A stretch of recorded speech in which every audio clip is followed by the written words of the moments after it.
Chapter 3 Chester Tucker Mouse had been watching the Bellinis and listening to what they said.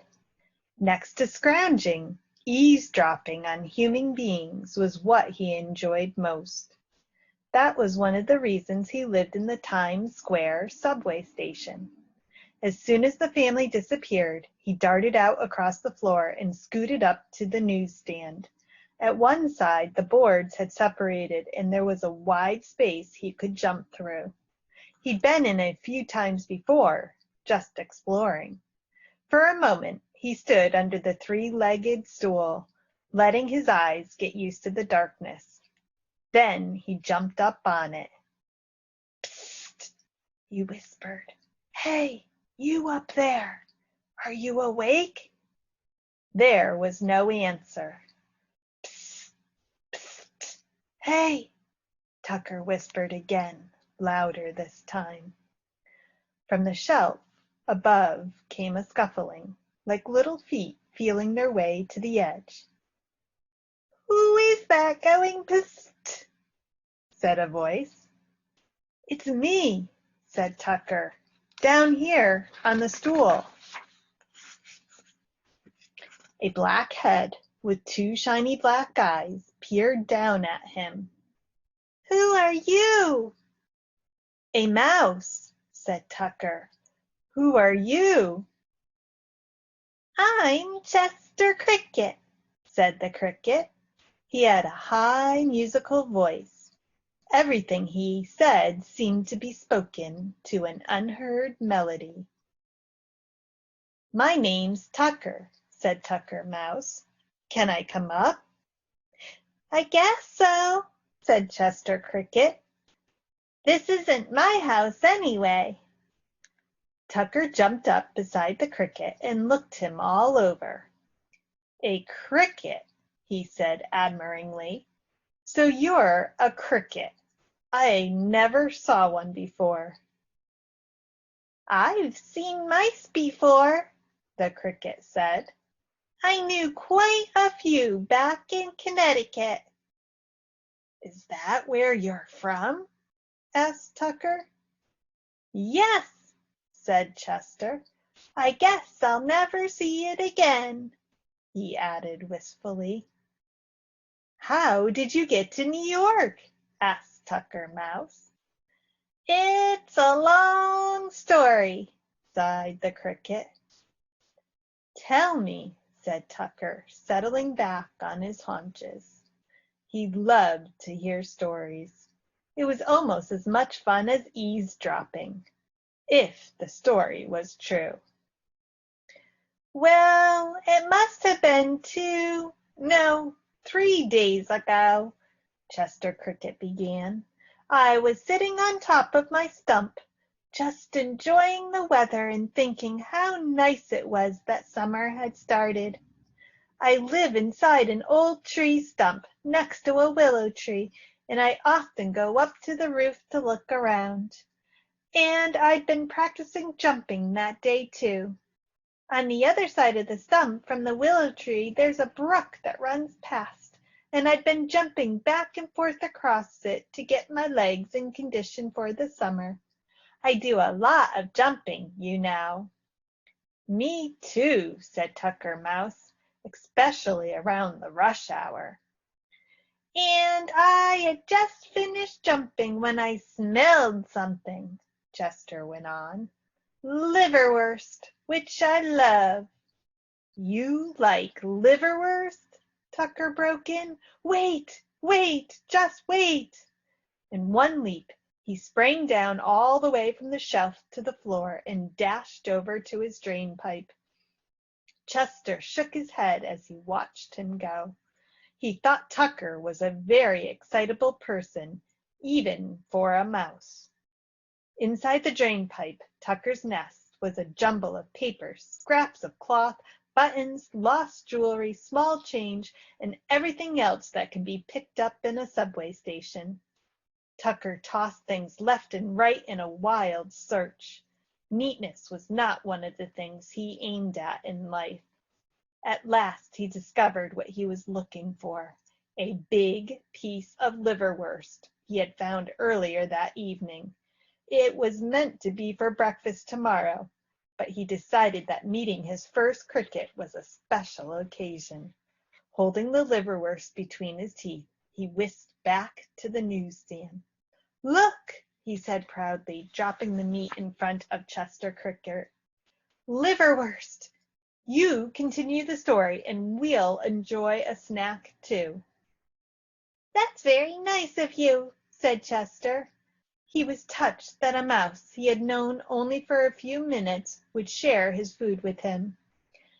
"I had a little chocolate before, but besides that, nothing for 3 days." "Eat, eat," said Tucker. He bit the liverwurst into 2 pieces and gave Chester the bigger one. "So you smelled the liverwurst? Then what happened?" "I hopped down from the stump and I went off toward the smell," said Chester. "Very logical," said Tucker Mouse, munching with his cheeks full. "Exactly what I would have done." "It was coming from a picnic basket," said Chester. "A couple of tuffets away from my stump the meadow begins, and there was a whole bunch of people having a picnic.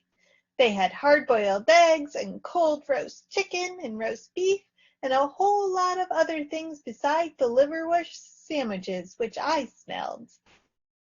Tucker Mouse moaned with pleasure at the thought of all that food. "They were having such a good time laughing and singing songs that they didn't notice me when I jumped into the picnic basket," continued Chester. "I was sure they wouldn't mind if I had just a taste." "Naturally not," said Tucker Mouse sympathetically. "Why mind? Plenty for all. Who could blame you?"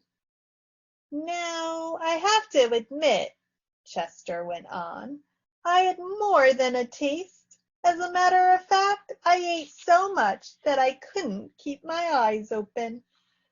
What with being tired from the jumping and everything, and I fell asleep right there in the picnic basket. The first thing I knew, somebody had put a bag on top of me that had the last of the roast beef sandwiches in it. I couldn't move." "Imagine!" Tucker exclaimed. "Trapped under roast beef sandwiches! Well, there are worse fates." "At first I wasn't too frightened," said Chester. "After all, I thought they probably came from New Canaan or some other nearby town. They'll have to unpack the basket sooner or later. Little did I know." He shook his head and sighed. "I could feel the basket being carried into a car and riding somewhere and then being lifted down. That must have been the railroad station. Then I went up again and there was a rattling and roaring sound, the way a train makes. By this time I was pretty scared. I knew every minute was taking me further away from my stump, but there wasn't anything I could do. I was getting awfully cramped, too, under those roast beef sandwiches." "Didn't you try to eat your way out?" asked Tucker. "I didn't have any room," said Chester, "but every now and then the train would give a lurch and I managed to free myself a little. We traveled on, and then the train stopped. I didn't have any idea where we were, but as soon as the basket was carried off, I could tell from the noise it must be New York." "You never were here before?" Tucker asked. "Goodness, no," said Chester, "but I've heard about it. There was a swallow I used to know who told about flying over New York every spring and fall on her way to the North and back. But what would I be doing here?" He shifted uneasily from one set of legs to another. "I'm a country cricket." "Don't worry," said Tucker Mouse. "I'll feed you liverwurst. You'll be all right. Go on with the story." "It's almost over," said Chester.